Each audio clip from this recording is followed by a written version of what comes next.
Hola chicos y chicas, ¿cómo están? Espero que bien. Esta es la última clase. Vamos a hacer un repaso de las anteriores de algunos conceptos para que podamos enlazar con este.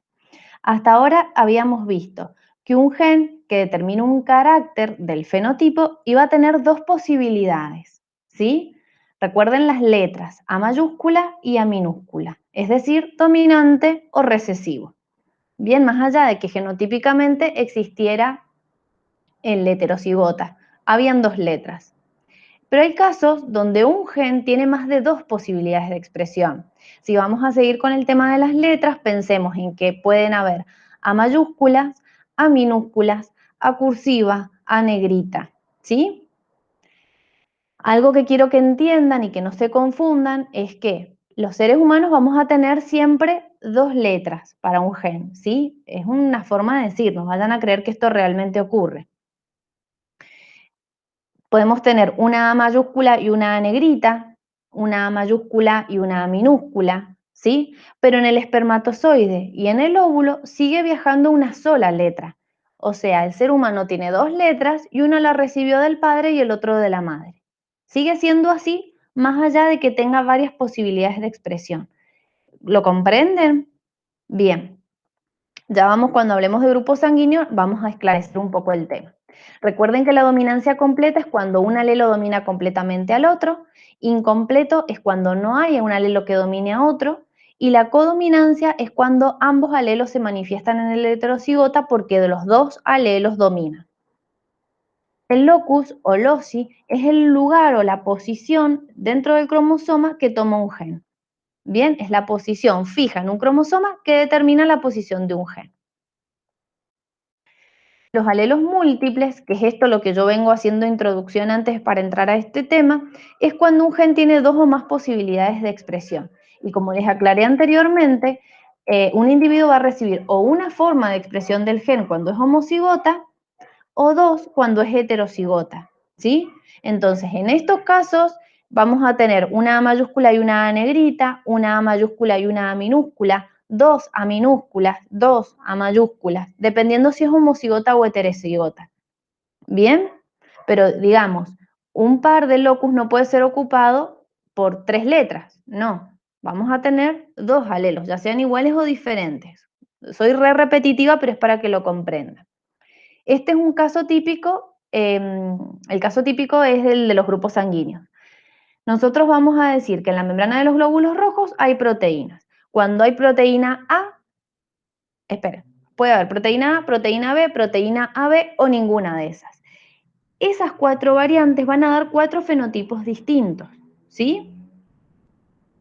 Entonces, genotípicamente podemos ser AA. Mi mamá me dio una A, mi papá me dio una A y yo soy grupo sanguíneo A. O puedo ser AO. Mi papá me dio una A, mi mamá me dio una O y yo soy A. ¿Por qué, profe, es A si tiene una O? Porque lo es recesivo, ¿sí? Así siguiendo con los demás ejemplos. Cuando llegamos a la B, recuerden que acá es como que los dos son pitbull, los dos ganan y es un ejemplo de codominancia. O sea que si mi mamá me dio una A y mi papá me dio un B, yo voy a ser AB, ¿sí? Y si mi papá me dio una O y mi mamá me dio una O, yo voy a hacer O. Es la única forma de expresión de este grupo sanguíneo porque es recesivo y entonces tiene que estar en estado homocigota. ¿Sí? Lo mismo que lo anterior. La única diferencia es que hay más tipos de letras. ¿Bien? Bien. La compatibilidad de los grupos sanguíneos va a estar dada, o sea, de acuerdo al anticuerpo y al antígeno que estos posean, que en realidad los glóbulos rojos poseen, ¿sí? Los anticuerpos son sustancias segregadas por el sistema inmunológico, se encuentran en el plasma, no importa, ustedes todavía no saben la división del tejido sanguíneo, lo van a ver más adelante, y los antígenos son las sustancias que inducen a esa formación de anticuerpos. Es muy importante que sepan este cuadro que les presento acá, es lo más esclarecedor para cuando tengan que realizar los ejercicios de genética. Voy un poco rápido, chicos, porque he visto que hago los audios re largos. Bien, para transfundir sangre hay que tener en cuenta el anticuerpo y el antígeno. Los glóbulos rojos del grupo A tienen antígenos A y tienen anticuerpos B. A los anticuerpos les vamos a decir que son soldados, que son los que pelean. Entonces, el grupo A va a tener soldados contra el B. El grupo B va a tener soldados contra el A. El grupo AB tiene antígenos A y B, pero no tiene anticuerpos, no tiene soldados. O sea que va a ser el receptor universal. ¿Qué significa esto? Que todos los pacientes con grupos sanguíneos AB pueden recibir cualquier grupo de sangre, A, B o AB. ¿Sí? Porque no hay anticuerpos que vayan a destruir a los otros glóbulos rojos. El grupo O, lo contrario al B, no tiene antígenos, pero tiene anticuerpos. O sea que él no quiere ni recibir al A, ni recibir al B, ni recibir a la B. Por lo tanto, va a ser un receptor que se va a caracterizar porque solo va a poder recibir su mismo grupo sanguíneo, O. ¿Sí? Pero ya van a ver más adelante que se lo llama dador universal, porque como no tiene antígenos, puede darse a los demás pacientes, al A, al B y a la B. A ver si entendieron. ¿Qué sucede si le doy sangre B a un receptor A? Los anticuerpos del A van a atacar a los glóbulos rojos del B y los del B al del A. O sea, si eso ocurre es un despropósito porque se desperdicia esa donación de sangre. Vamos a ejemplos. Si el receptor, tengo un paciente internado, necesita sangre. El receptor es A. ¿Qué sangre le voy a poder dar? Le voy a poder dar A y le voy a poder dar O. Si el receptor es B, le voy a poder dar B y le voy a poder dar O. ¿Al B le puedo dar A? No. ¿Por qué? Porque tiene unos anticuerpos A. Entonces los va a destruir. ¿Y por qué, profe, al B le puedo dar O? Porque el O no tiene antígenos. Bien, y es el dador universal. Al AB, recuerden que es el receptor universal por no tener anticuerpos, le puedo dar cualquier tipo de grupo sanguíneo. Y al O, a pesar de ser el dador universal, ¿sí? Yo le puedo dar a todos los demás, solo puede recibir de su mismo tipo, O. ¿Vamos bien hasta ahí? Vamos a pasar al sistema RH. Los grupos sanguíneos están conformados por las letras y por un positivo o un negativo. Ustedes saben, profe, yo soy B positivo, yo soy O negativo. Bueno, está dado por dos cuestiones diferentes. Bien, el sistema RH es la presencia de un antígeno D que se va a encontrar en el 85% de los seres humanos. Esto quiere decir que el 85% de los seres humanos son RH positivo. Quienes no tengan ese antígeno van a pertenecer al grupo RH negativo. El RH negativo no tiene antígenos y no tiene anticuerpos. El positivo tiene antígenos pero no tiene anticuerpos. Sepa que en el RH positivo es dominante con respecto al RH negativo. Si yo tengo una mujer RH negativa que se cruza con un RH positivo, su descendencia va a ser RH positivo. Pregunta de examen.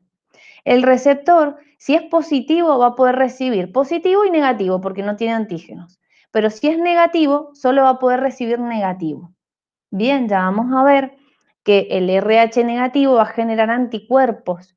No los tiene, pero los va a generar ante la presencia del positivo. Esto ocurre, por ejemplo, cuando una mamá es RH negativo y un papá es RH positivo. Como bien sabemos que es dominante, los hijos van a ser RH positivos, hijos o hijas.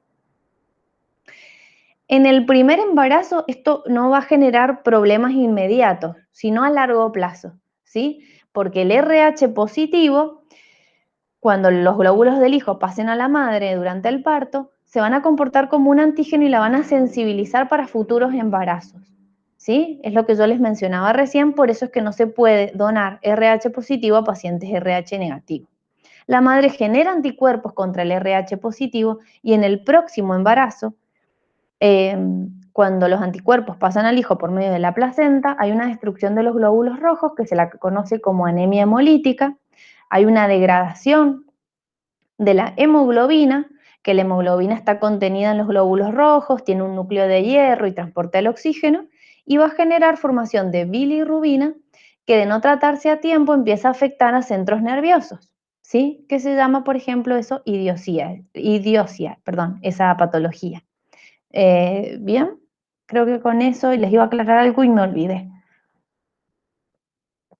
Bien, pensemos, ¿el grupo sanguíneo nos permite afirmar una paternidad o una maternidad? Acá eso iba borrado y aparecía, pero bueno. No, no, chicos, porque yo soy B positivo, Mariana puede ser B positiva, Lucrecia puede ser B positiva y por lo tanto sirve para descartar una maternidad o una paternidad, pero no para afirmar o definirla, ¿se entiende? Porque el grupo sanguíneo coincide con el de muchas personas. Por ejemplo, si yo soy O y el progenitor, el padre es O, el hijo es A, y me dice, vos sos la mamá, y yo le digo, no, no, no. Bueno, entramos en un debate, en un problema judicial, lo que fuere. ¿Hay posibilidades de que yo siendo O y que el papá del niño sea O, el niño sea A? No. Si yo soy O y el varón es O, la descendencia sí o sí será O. Bien, vamos a otro ejemplo. Si yo soy AB y el varón es O y quieren determinar si ese hijo es mío y ese hijo es O, ¿hay posibilidades? No, yo siendo ave jamás voy a tener un hijo, ¿entienden? No solo por mí, no solo por en este caso la madre, que yo me pongo de ejemplo, sino por la combinación de esos grupos sanguíneos. Bien, ahora, si yo soy A y este varón es O y el niño en cuestión es A, ¿sí? ¿Somos padres posibles? Sí, somos padres posibles. Dentro de un gran grupo de mujeres yo puedo quedar seleccionada como madre posible, pero no que eso defina que yo soy la madre de ese niño. ¿Se entiende? Bien.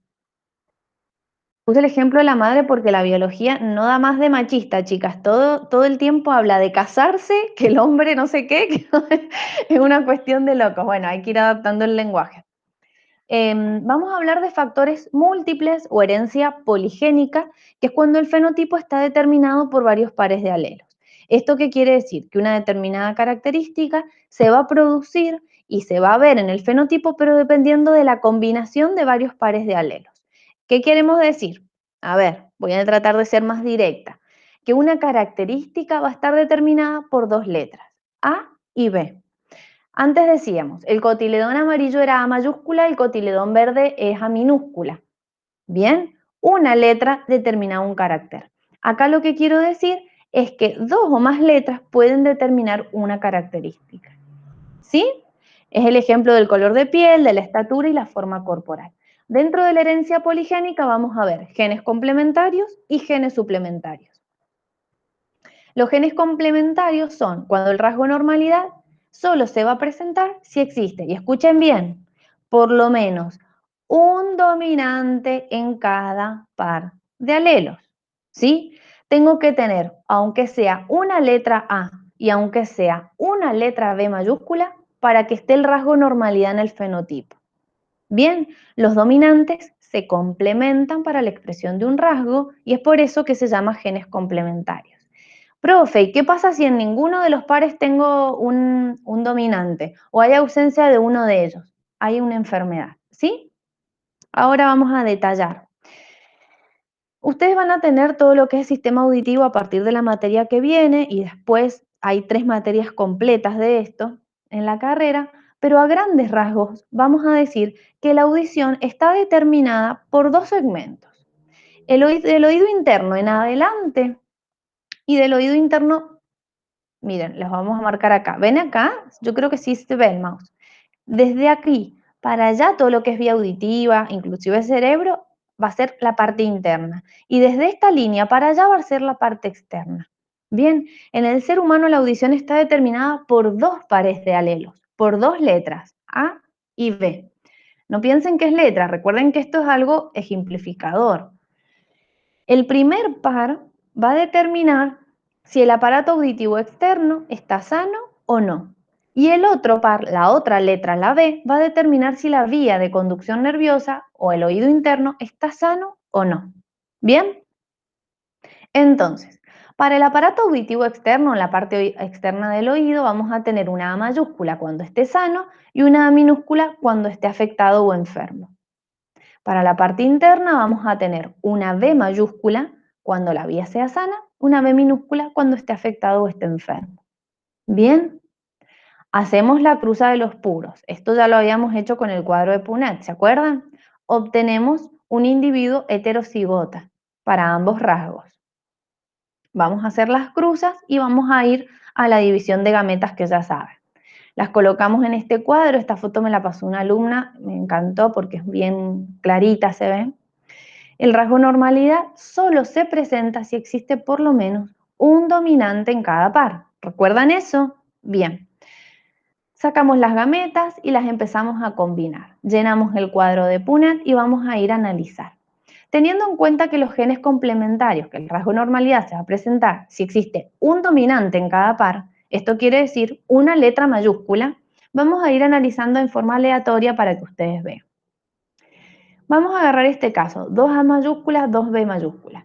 ¿Qué pasa? Tiene las dos partes del oído sano. Escucha bien, la N es de normal, a mí me gusta que se diga normoacúsico. Vamos a tomar este. Tiene 2A mayúsculas y 2B minúscula. ¿Qué pasa? La parte interna, ¿sí?, del oído está afectada, o sea que va a tener una hipoacusia de tipo sensorio-neural. Eso lo van a ver más adelante. ¿Qué pasa acá? Tiene 2A minúscula, una B mayúscula y una B minúscula. Bien, la parte interna del oído está sana, más allá de que porta un gen enfermo, el dominante hace que esté sano, pero en el otro par de alelos, los dos alelos que recibió es de enfermedad, o sea que va a ser hipoacúsico, en este caso conductivo porque está afectada la parte externa del oído. ¿Se entiende?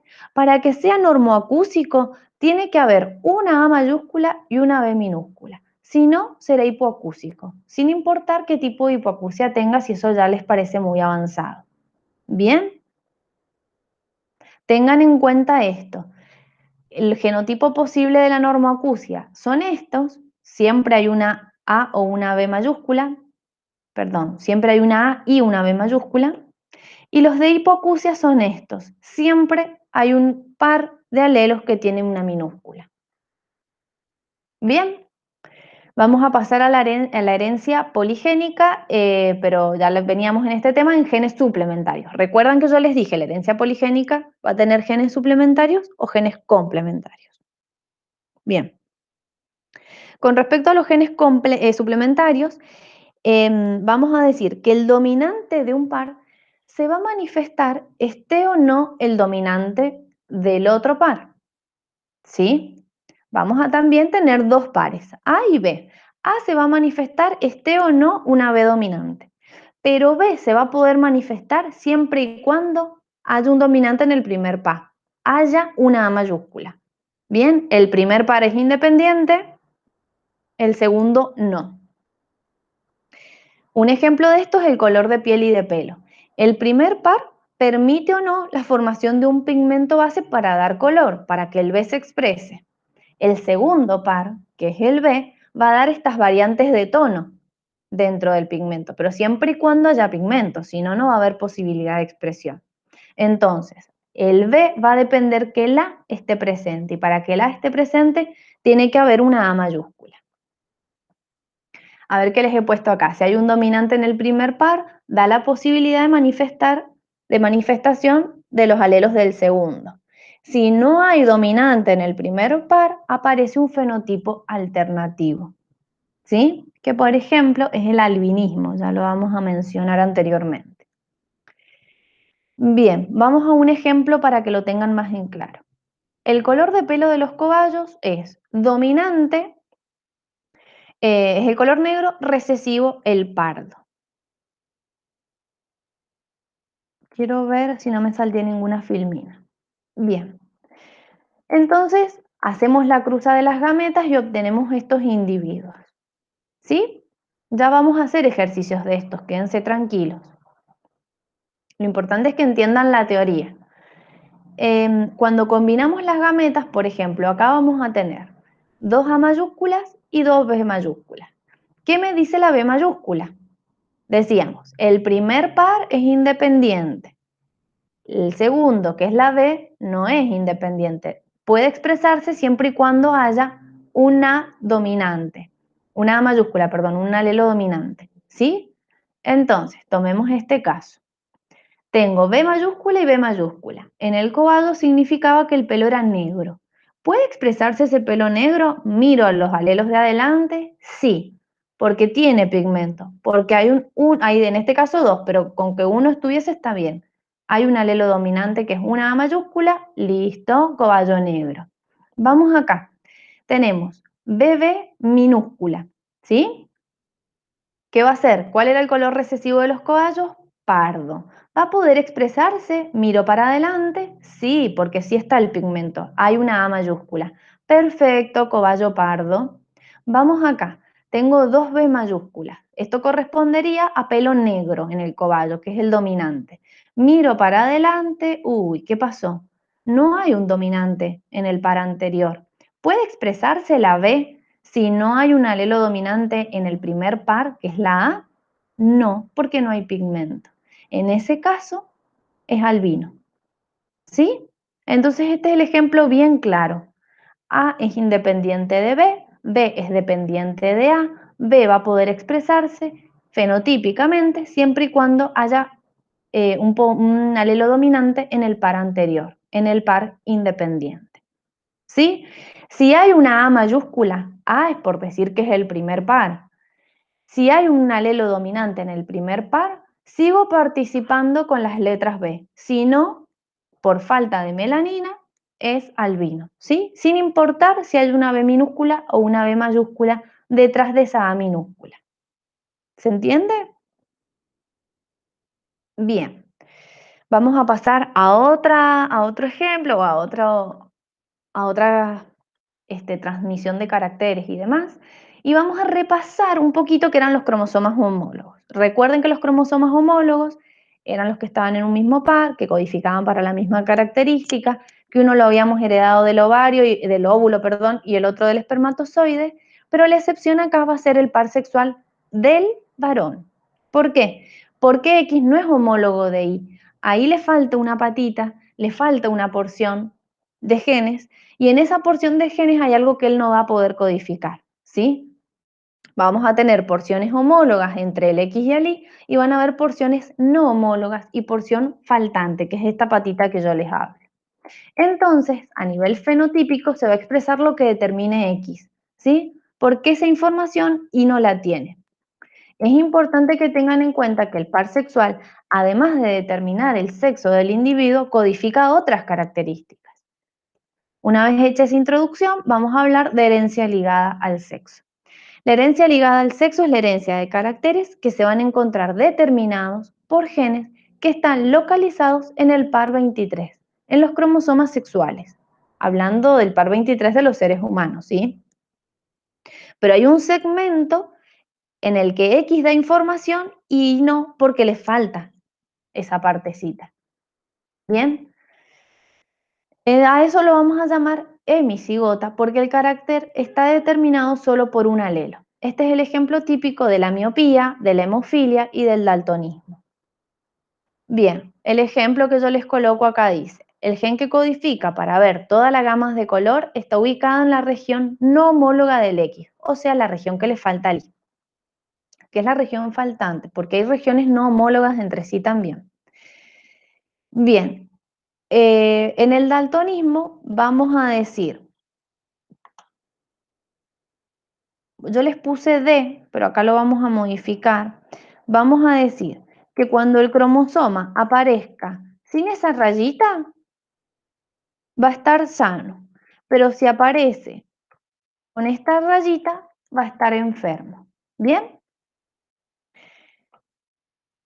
Bien. Las gametas de la mujer, por lo tanto, puede ser una X que tenga rayita y por lo tanto transporta el gen del daltonismo o una X que no la tenga. En el varón va a ser una Y, o sea, en los espermatozoides puede viajar una Y, no va a tener ni rayita ni no rayita porque en realidad él no codifica para eso, una X con rayita, o sea que tiene el gen enfermo, y una X sana. ¿Cuáles son las posibilidades genotípicas y fenotípicas? La mujer que tenga dos X, una X de la mamá y una X del papá, que ninguna tenga rayitas, ninguna tiene el gen enfermo, va a ser sana. Si la mujer heredó en uno de sus cromosomas del par 23 una X enferma, va a ser portadora, pero va a seguir siendo sana. Contiene el gen defectuoso, lo puede transmitir a la descendencia, pero ella no va a ser ni daltónica ni miope, ¿se entiende? En cambio, si heredó ambos cromosomas con esa rayita, ambos cromosomas con ese gen que enfermo, la paciente va a tener o daltonismo o miopía, se le dice enferma, ¿sí? En el caso del varón, va a tener dos posibilidades genotípicas y fenotípicas. O es sano o es enfermo, dependiendo de la sanidad o de la enfermedad del X. ¿Se entiende? A ver, ¿qué relación fenotípica hay entre una pareja que tiene este, este genotipo, X enfermo y sano, porque no hay posibilidad de que lo transmita, y esta mujer que tiene un solo cromosoma sexual enfermo?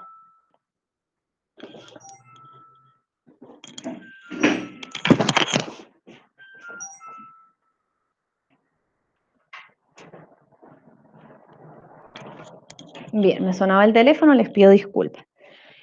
Bien, entonces, cuando hacemos la cruza, ustedes imaginen que acá son espermatozoides y acá tenemos óvulos.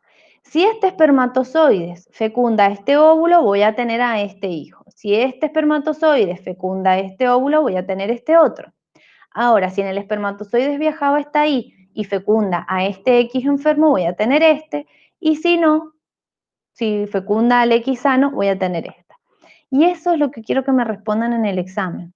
¿Sí? Las posibilidades fenotípicas y genotípicas de la descendencia de una pareja que tiene genotípicamente estas características. Recuerden, en este caso tienen que decir que es una mujer daltónica, en este segundo caso es una mujer portadora, en este tercer caso es un varón daltónico, porque no existe el varón portador, y en este último es un varón sano. O sea, que en el sexo femenino vamos a tener tres posibilidades: o es portadora, o es sana, o es enferma. En cambio, en el varón solo van a existir dos posibilidades: o es sano o es enfermo. Ahora vamos a ver la herencia influida por el sexo. Es la herencia de caracteres que se transmiten por cromosomas somáticos, pero que se ponen en evidencia con mayor facilidad en un sexo que en otro. Es el ejemplo de la calvicie en el ser humano y de las astas en el ganado vacuno. Vamos con el ganado vacuno. Tener astas va a dominar en el macho, pero no lo va a hacer en la hembra. Por lo tanto, la modificación se da en los heterocigotas. En los homocigotas esto está claramente determinado, pero en los heterocigotas lo hormonal va a hacer que una cosa suceda o no. Entonces, en los heterocigotas el macho va a ser astado y en los heterocigotas la hembra va a ser mocha, sin cuernos. ¿Bien? Vamos acá a los ejemplos. Hay tres posibilidades para cada sexo. La hembra que contenga genotípicamente homocigota dominante tendrá indefectiblemente cuernos. La hembra heterocigota va a ser mocha, la homocigota recesiva va a ser mocha. No va a tener cuernos. Pero fíjense que en el hombre el homocigota dominante es astado, el heterocigota es astado y el homocigota recesivo es mocho, ¿sí? Muy sencillo. De acuerdo al sexo, se va a poner en evidencia, de acuerdo al sexo del, del animal, es que se va a poner en relieve, digamos, una característica somática o no. Va a ser de dominante o de recesivo. ¿Sí? ¿Queda claro? Lo mismo pasa con la calvicie. La calvicie predomina en el varón y no en la mujer. Bueno, chicos, ha sido todo por hoy. Terminamos las clases. Para mí ha sido un gran desafío encontrarme con la tecnología y poder compartirles el conocimiento y que disfruten de esto a la distancia. Espero haber podido ayudarlos, que hayan sido claras las clases, que les haya parecido importante la información que les he enviado. Me parecía importante ante esta virtualidad darles toda la información posible y lo más clara. Así que bueno, estoy a su disposición para todas las consultas que tengan. Nos vemos mañana. Pónganse a estudiar y mucha, mucha suerte. Chau, chau.